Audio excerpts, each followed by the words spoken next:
అందరికీ నమస్కారం అండి. పిల్లలైతే ఇప్పుడుండే జనరేషన్లో మనం తల్లిదండ్రుల మాట వినాలి అంటే ఒక చిన్న ఈ టిప్స్ అయితే పాటించండి.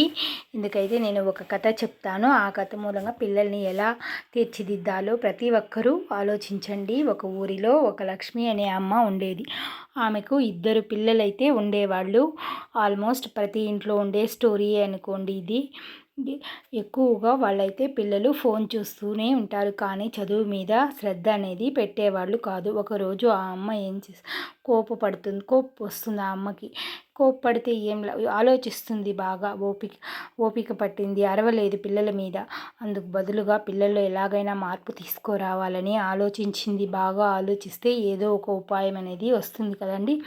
అప్పుడు ఏం చేసిందంటే ఆ తల్లి ఆ చిన్న పిల్లలకి ఒక చిన్న మొక్క తీసుకొని వచ్చి పిల్లల్లో మార్పు తేవాలని వాళ్ళ చేతుల్లో పెట్టి, ఈ మొక్కను ప్రతిరోజు నీళ్లు పోసి చెట్టు అవుతుంది అని చెప్పింది. మొదటి రోజు పిల్లల చేత నాటిపిచ్చి నీళ్ళైతే పోయించింది. రెండో రోజు అయితే పిల్లలైతే మర్చిపోయినారు.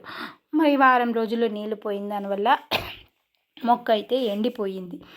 అప్పుడు పిల్లలు వచ్చి అమ్మ మొక్క ఎండిపోయిందమ్మా అని చెప్తారు. అప్పుడైతే ఆ తల్లి ఏం చెప్తుందంటే నవ్వుతుంది. అప్పుడు అమ్మ నవ్వి, ఏ మొక్కకి మీరు ప్రేమగా శ్రద్ధగా నీళ్లు పోస్తుంటే మొక్క బాగా పెరిగేది, కానీ మీరు శ్రద్ధగా నీళ్లు పోయినందువల్ల, శ్రద్ధ లేకపోవడం వల్ల అది వాడిపోయింది. పిల్లలకు ఇలా మంచి మాటలు ప్రేమతో ఓపికతో చెప్పితే తప్పకుండా అయితే వింటారు. అరవకుండా ప్రేమగా చెప్తేనే మంచి అలవాట్లు అనేవి వస్తాయి. ఆ రోజు నుంచి అయితే ఆ పిల్లలు అమ్మ దగ్గర వినడం అయితే మొదలు పెడతారు. అమ్మ కూడా ప్రతిరోజు వాళ్ళనైతే కూర్చొని పెట్టుకొని మంచి విషయాలు అనేవి చెప్పిస్తూ ఉండేది.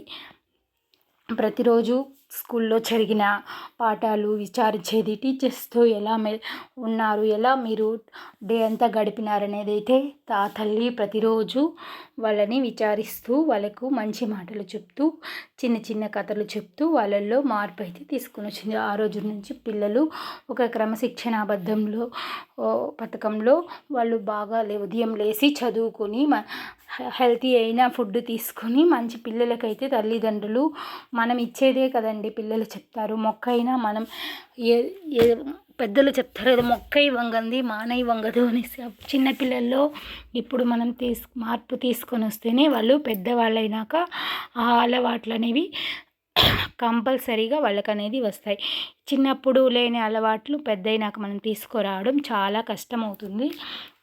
కాబట్టి మనం పిల్లలతో మనకి ఎన్ని పనులున్నా మనం పిల్లల దగ్గర స్పెండ్ చేసి వాళ్ళకు జరిగిన మంచి చెడ్డల గురించి విచారించి ఎలా చదువుకోవాలి, వాళ్ళకి హెల్తీ అయిన ఫుడ్డును ఇచ్చి వాళ్ళు ఇష్టపడేవే కాకుండా మనం వాళ్ళకి హెల్తీ అయిన కూడా ఒకసారి ఇచ్చి వాళ్ళనైతే దారిలో తెచ్చుకోవాలి.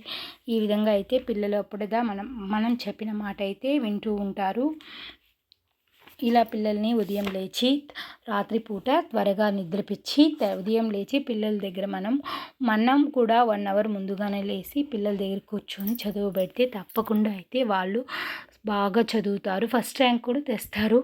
ఇలా చదివించిన తల్లిదండ్రులే పిల్లలు మాత్రమే స్కూల్లో ఫస్ట్ ర్యాంకులు బాగా చదవగలుగుతున్నారు.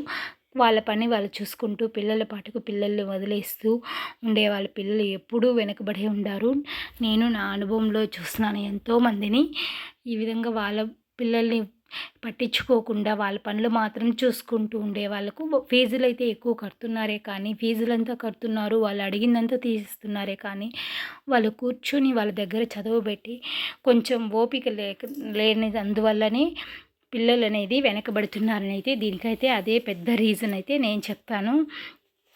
పిల్లలకు ఆడుకోవడం కూడా ఇష్టమే, కానీ ఆడిపించాలి. కానీ రాత్రిపూట త్వరగా నిద్రపెట్టి ఉదయమే గంట ముందు లేచి వాళ్ళ హోంవర్క్లు వాళ్ళ పనులు మనం చేసి కూడా వాళ్ళ చేత హోంవర్క్ రాయించి చదివిపించినామంటే పిల్లలంటే బాగా చదువుతారు, క్లాస్లో ఫస్ట్ అయితే వస్తారు.